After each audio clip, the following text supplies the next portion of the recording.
Murphy in an offside position when he heads the ball. It's an agonizing way.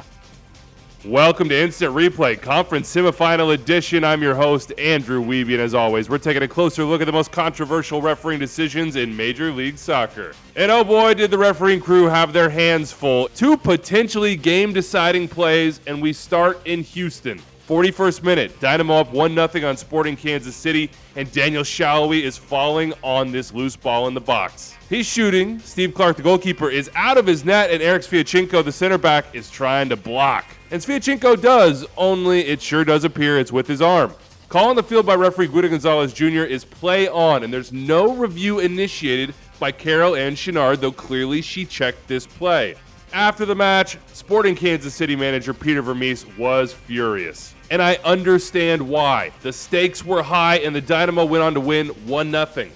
For me, this is a handball, a penalty, and a red card. Here's why. The smoking gun angle is from behind the net for me. Watch as Sviatchenko slides across the net to the near post. He knows what he's doing in this moment. He needs to block the shot by Shalhoub. His eyes are on the ball, he plants the right foot, pushes back left as the shot is being taken, and extends that left arm out. Only when he recognizes the trajectory of the ball, in my opinion, Sviatchenko brings the arm back in and blocks. Right there, you can see the left arm sort of reverberate with the contact that occurs, in my opinion, just above the left elbow. So for me, this is not about making your body unnaturally bigger.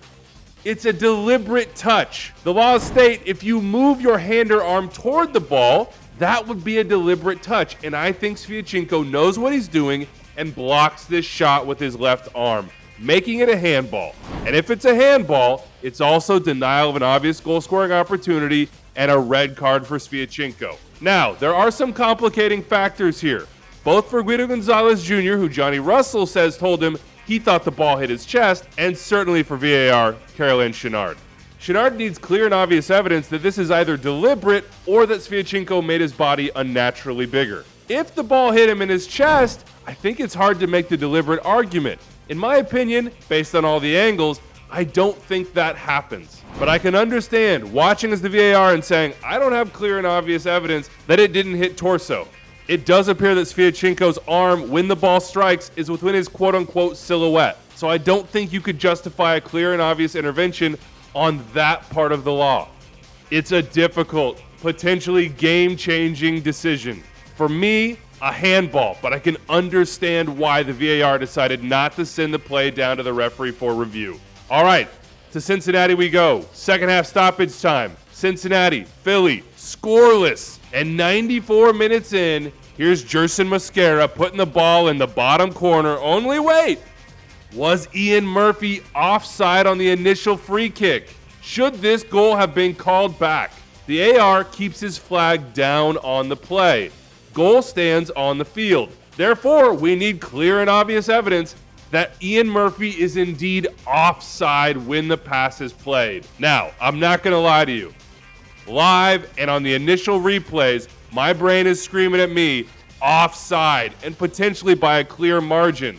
But wait a second.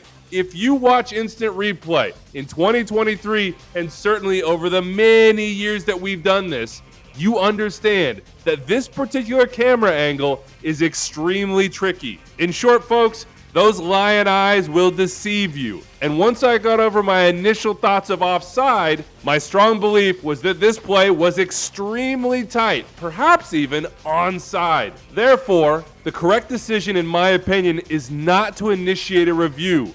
Good goal on the field, no clear and obvious error, goal stands. After this debate had raged online for hours and hours, our good friend, Soccer Photogrammetry, did his trigonometry work.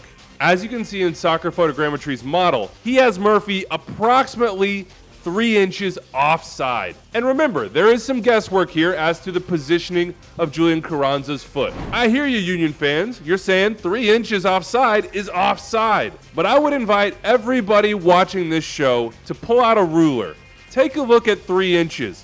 Imagine that distance either with the naked eye as an assistant referee or as a video assistant referee on screen. 3 inches, folks, is nothing. Given the process and procedure in place, I think the referee crew did an amazing job in this situation. The AR in keeping his flag down, and the VAR in saying, I don't see anything clear and obvious here, goal stands. It's a high-pressure moment, and for me, they performed. All right, let's end with a gimme. Rodrigo Schlegel, come on down. Here's that first yellow card. Yep, that bang on caution right there, Rodrigo. And surely you will not hold Cucho Hernandez in the open field to stop a promising attack. Oh, Rodrigo, you will. That's a second yellow and a sending off. The crew are on. Hell is real in the conference finals out east. And the Houston Dynamo are trying to fight their way to MLS Cup. That's it for us on Instant Replay. If you see something, say something. I'm always down to debate refereeing decisions with you online. For my producer, Rich Hernandez, who I respect but don't always agree with, and my editor, Phil Ivanko, who always makes me look better than I really am.